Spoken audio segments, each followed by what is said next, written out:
सभी को जय माँ काली। कैसे हैं आप सभी लोग? आशा करती हूँ कि माता रानी की असीम कृपा आप सभी पे बरस रही होगी। आज हमारा जो विषय है, आज हम जिस विषय पे बात करने जा रहे हैं वो है कि आप कैसे जाने कि आपके साथ सवारी कौन सी चल रही है। गुरु के द्वारा सवारी जो दी हुई है वो चल रही है, आपकी पीढ़ियों से अगर कोई सवारी चली आ रही है वो सवारी चल रही है, या आपकी पूजा भाव से प्रसन्न होकर कोई सवारी आपके साथ चल रही है, या कोई सिद्धि माँ की आपके साथ चल रही है।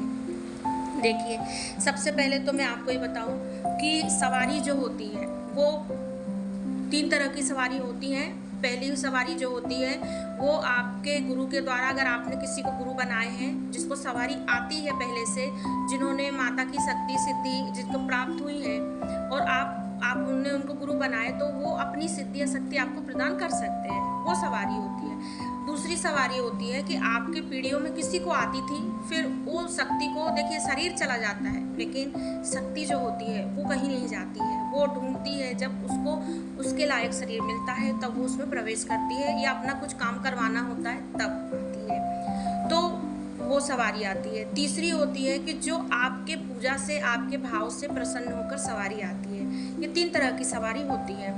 अब आपका कोई गुरु नहीं है, आपने गुरु नहीं बनाए, जो लोग गुरु बनाते हैं उनको तो पता होता है कि ये जो सवारी आ रही है ये हमारे गुरु से प्राप्त हुई सवारी है, क्योंकि वो गुरु बनाते हैं और गुरु बनाने के बाद में वो उनसे कहते हैं, या उनकी गुरु कृपा से उनको वो सवारी प्राप्त हो जाती है।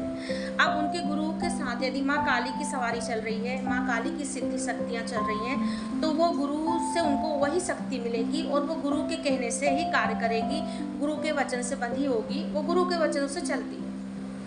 लेकिन अगर हम पूजा नहीं कर रहे हैं, हम पूजा पाठ नहीं कर रहे हैं, हमने कभी माँ काली की या हनुमान जी की हमने सेवा नहीं किए हैं, मैं इसलिए बोल रही हूँ क्योंकि सवारी सिर्फ जागृत देवी देवता की आती है, या तो माँ काली या हनुमान जी, भैरव जी, इन्हीं के दूतगण हमको मिलते हैं, क्योंकि जागृत देवी देवता जो इस कलयुग में है वो उन्हीं की सवारी होती है, उन्हीं की सिद्धि शक्तियाँ चलती हैं। तो अगर आपने कभी पूजा नहीं करे, आप माँ काली की कभी पूजा नहीं करते थे, लेकिन फिर भी आपको सवारी आ गई, आपको समझ में नहीं आ रहा है कि हम तो कभी पूजा भी नहीं किए, हमने कभी नहीं पूजा किए, हम कभी नहीं माँ को प्रसाद चढ़ाए, कभी नहीं भोग लगाए, फिर भी कैसे हमारे साथ ऐसा हो रहा है कि हमको सवारी अपने आप आ रही है। तो देखिए, तब ये हो सकता है कि आपकी कभी किस पीढ़ियों में आपकी या तो कुल देवी माँ काली रही हो, किसी को माँ की सवारी प्राप्त हुई हो, माँ को आती हो, कोई चौकी गद्दी लगाता हो और उसकी सवारी फिर आपको प्राप्त हुई हो।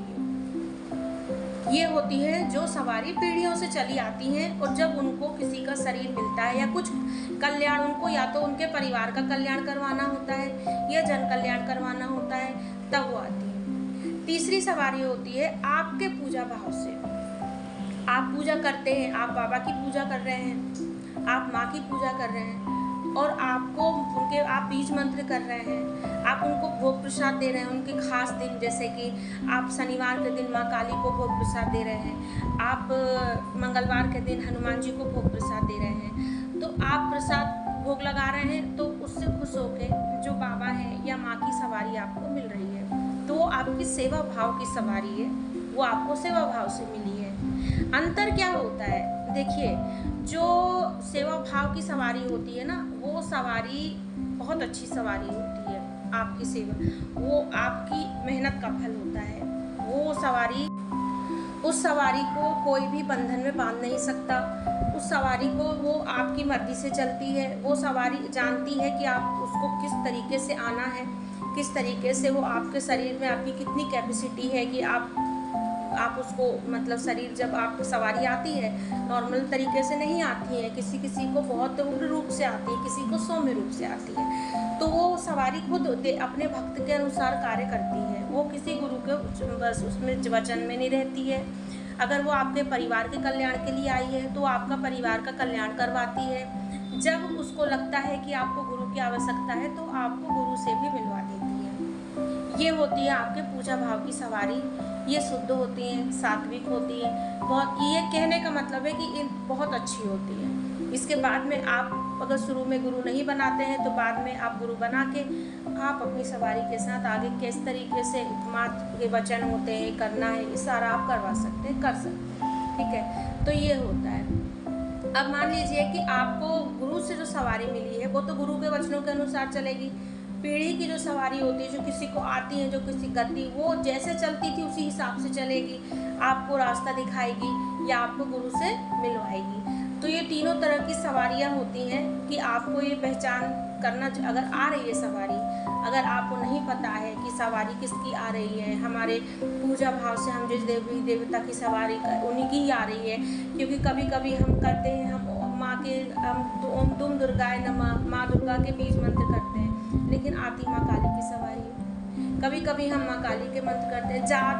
ज़्यादातर तो क्या होता है कि अगर आप निर्वाण मंत्र भी कर रहे हैं, अगर आप ओम क्रीम कालिकाय भी कर रहे हैं, ओम दुम दुर्गाय भी, सबसे पहले जागृत होने वाली है, सबसे पहले प्रसन्न होने वाली जो शक्ति होती है वो माँ काली की होती है।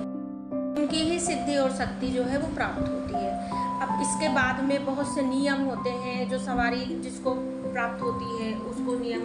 सवारी देखिए, ऐसा नहीं है कि सवारी के बिना कोई कार्य नहीं होते हैं। सवारी नहीं हो तो माँ चलती नहीं है, ये नहीं है। सवारी के बिना भी माँ आपके साथ चलती हैं, शक्तियाँ आपके साथ वैसे भी चलती हैं। लेकिन ये होता है कि जो सवारियाँ होती हैं तो वो अगर किसी को आती हैं तो वो 100 में से जान लीजिए कि 20 से 30 लोग ऐसे होते हैं जिनको वो चुनती हैं, चुने हुए लोगों को वो आती हैं। तो अगर आ रही है तो सावधानी से चलें, नहीं पता है तो थोड़ा सा समय दें, अपने आप को समय दें, उस सवारी को समय दें, अपनी पूजा पाठ को बढ़ाइए। आप पूजा पाठ बढ़ाएंगे तो अपने आप वो वचन करेंगी, वो बताएंगी। सात्विक सवारी रहेगी या सात्विक नहीं है, अगर मान लीजिए कि भूत प्रेत है, वो भी आपको धीरे धीरे पता चल जाएगा।